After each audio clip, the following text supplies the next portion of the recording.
Good evening. You're joining the State of Business with me, Nishani Pigera. Let's first take a look at tonight's headlines. 2018 budget presented in Parliament. Minister Mustafa states the importance of strengthening female political representation in Sri Lanka. The 2018 budget was presented by Finance Minister Mangala Samaravira in Parliament this evening.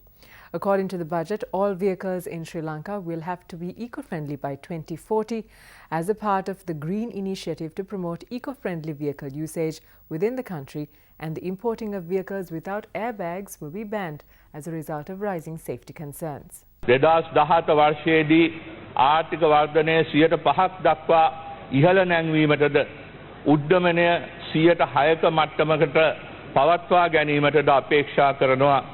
දශක 6ක පමණ කාලයකට පසුව දල දේශීය නිෂ්පාදිතයෙන් 101ක තරම් ප්‍රමාණයක ප්‍රාථමික ගිණුමේ අතිරික්තයක් ප්‍රථම වතාවට අත්කර ගන්නට මේ අවුරුද්දේ අපි අපේක්ෂා කරනවා. රටේ තියෙන සියලුම වාහන 40 වන විට ඛනිජ තෙල් නොවන වෙනත් බලශක්ති මගින් ධාවනය වන වාහන බවට පත් කිරීමට අපි යෝජනා කරනවා. රජයේ සියලුම වාහන 2025 වන විට දෙමුහුන් හෝ විදුලියෙන් ධාවන වන වාහන බවට අපි පරිවර්තනය කරනවා. ඛනිජමය ඉන්ධන මගින් ධාවනය වන වාහනවල ආනයන බදු යථාවත් කරනු ලබනවා. එන්ජින් ධාරිතාවය මත පදනම් වූ ආනයනික බදු සූත්‍රයක් අපි හඳුන්වා දෙනවා. කාබන් බද්දක් නුත් අපි හඳුන්වා දෙනවා. මෝටර් සයිකල්, කාර්, මගී බස් රථ සඳහා අනුපිළිවෙලින් මෝටර් සයිකල් එකක් නම් දවසකට 7,000යි බද්ද. මේ අලුත් එකකට අලුත් වාහනයකට අවුරුද්ද 5කට වඩා අඩු වාහනයකට රුපියල් 1.78ක් වෙනවා. කාර් එකකට පුද්ගලික බස් එකකට රුපියල් 2.74ක් වෙනවා එක දවසකට. Minister of Finance and Mass Media Mangala Samaravira declared the theme for the 2018 budget as a blue-green enterprise Sri Lanka, focusing on industry and economic progress. We have legislations that do not allow foreign investments in certain sectors. Perhaps most of all, our complex labour laws and bureaucracy have unwittingly obstructed foreign enterprises from entering into the country, thereby preventing the much-needed competition for the local industries. Trade reforms are integral to national competitiveness. Let me see this. Competition breeds success. It tests our limits and forces innovation. As such, let me assure our local private sector our government's policy of entering into the free trade agreements and the removal of para-tariffs should not be viewed as a threat to our local industries. The para-tariffs applicable on the tariff lines which do not at present carry any custom duties will be abolished within the next 3 years, in keeping with our policy of liberalizing and globalizing. Last year, Mr. Speaker, we removed over 100 applicable para-tariffs on import items, and in this year we will remove almost another 1,200 para-tariffs, and the list is available to you in the technical note.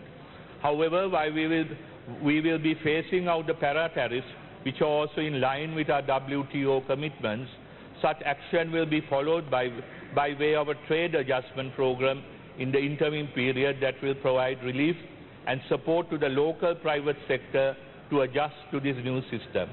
We will further support the local industries with the introduction of strong anti-dumping and countervailing laws, together with strengthened consumer protection laws, while also augmenting the national quality infrastructure.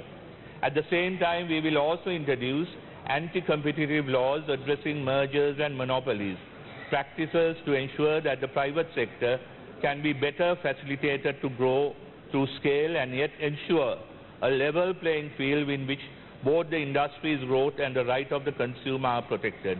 In supporting our private sector while focusing on strengthening the potential industries as identified in the National Export Strategy, we will support those industries that have already accessed the international markets to grow, and those industries that have yet not accessed the international markets but has the capacity to do so. We will introduce an export market access support program as part of the trade adjustment program, which will support our local companies that already have exports of less than US dollars 10 million per annum and potential new entrants to the export market to better access the global value chains. This program will facilitate to meet the cost of compliance, which include the cost of provision of free samples, intellectual property registration, insurance and promotional costs undertaken overseas, to support in meeting the cost of rent of retail shop space or shelf space occupied by domestic brands that go overseas for a period of 36 months. We will allocate 800 million for the export market access support program. Product development assistance to exporters, including the transfer of technology and know-how, will be facilitated through the Enterprise Sri Lanka scheme. The proposed SME Guarantee Fund will enable SME exporters who are in the crib but have the potential to export yet has no access to finance its operation to access financing from banks utilizing the SME guarantees. Addressing the media in Colombo today, the Minister of Provincial Councils and Local Government, Faiza Mustafa, highlighted the importance of increasing female representation at the local government level. Speaking further, Minister Mustafa elaborated regarding the measures taken by the authorities in order to strengthen female political representation at the upcoming election.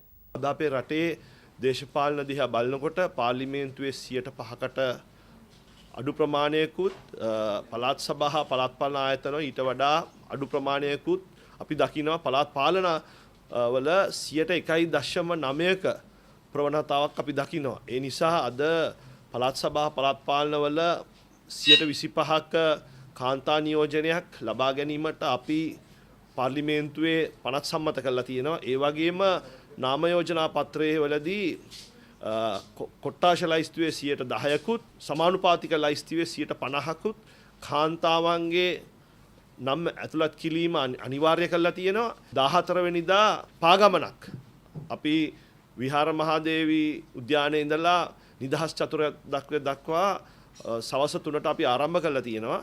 මේ පාගමනෙන් කාන්තා නියෝජනය දිරිගන්නව වගේම එක පවුලෙන් එක්කෙනෙක් කියන තේමාවත් අපි තව තවත් ශක්තිමත් කරන්න අපි බලාපොරොත්තු වෙනවා. Addressing the media this morning, UPFA MP Mahinda Samarasinghe stated that the executive presidency should be maintained and the place given for Buddhism should be protected. අවදින ව්‍යවස්ථාව අනුව අගමැතිවරයාට බලතල දීලා තියෙනවා. ඒ බලතල වැඩි කිරීම පිළිබඳව අපිට සාකච්ඡා කරන්න පුළුවන්. ඒ වෙනම දෙයක්. අපේ විධායක ජනාධිපතිවරයාට දීලා තියෙන බලතල තියෙන්න ඕනේ. ඒ ආකාරයෙන් අවශ්‍ය වෙලාවට ඒවා පාවිච්චි කරන්න රට වෙනුවෙන්. මේ රටේ ජනතාව වෙනුවෙන්. ඒ වගේම වෙනත් ආගම් අදහන ජනතාවක් මේ රටේ ඉන්නවා. ඒ අයට ඒ ආරක්ෂාව දෙන්න ඕනේ. ඒ අයගේ ආගම් අදහන්නේ නිදහස දෙන්න ඕනේ. ඒවා පාගා දාන්න බෑ. ඒකීය කියන වචනය වෙනස් කරන්න බෑ. ඒකට වෙනත් අර්ථකථන දෙන්න බෑ. වෙනත් වචන පාවිච්චි කරන්න බෑ. ඒකීය කියන වචනේ ඒ ආකාරයෙන්ම තියෙන්න ඕනේ. The State of Business will return with more news after this short break. Do stay tuned.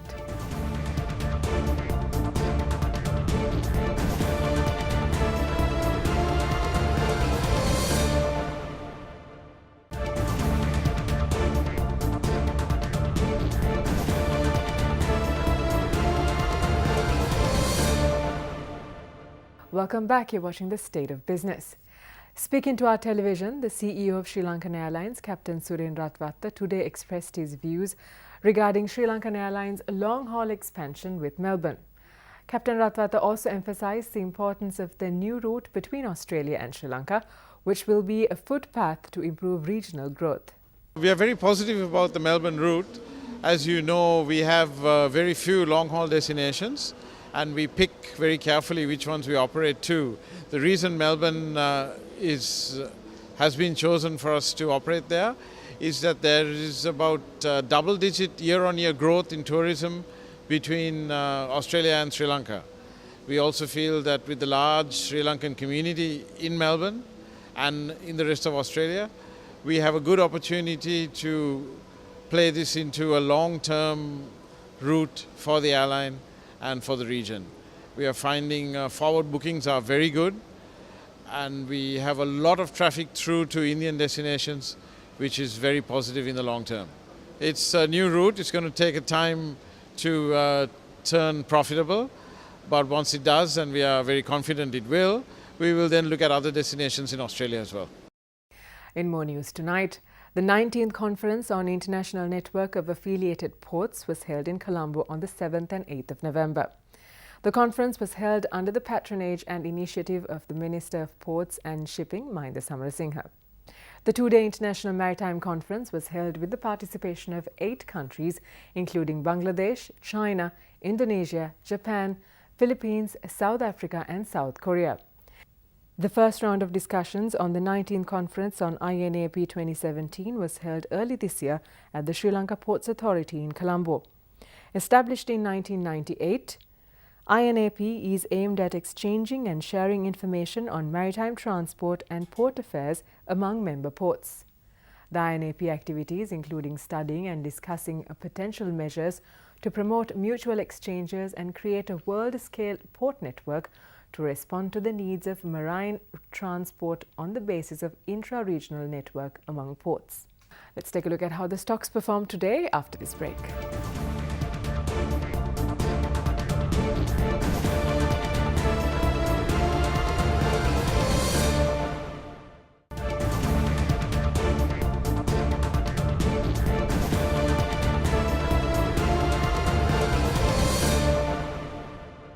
Welcome back to the show. Trading at the Colombo Stock Exchange ended on a negative note today. The All Share Price Index dropped 31.19 points to close at 6,567.07, and the S&P SL20 also dropped 19.96 points to close at 3,849.1. Turnover was 1.5 billion rupees and 88.2 million shares were traded. Up next are the day's forex rates.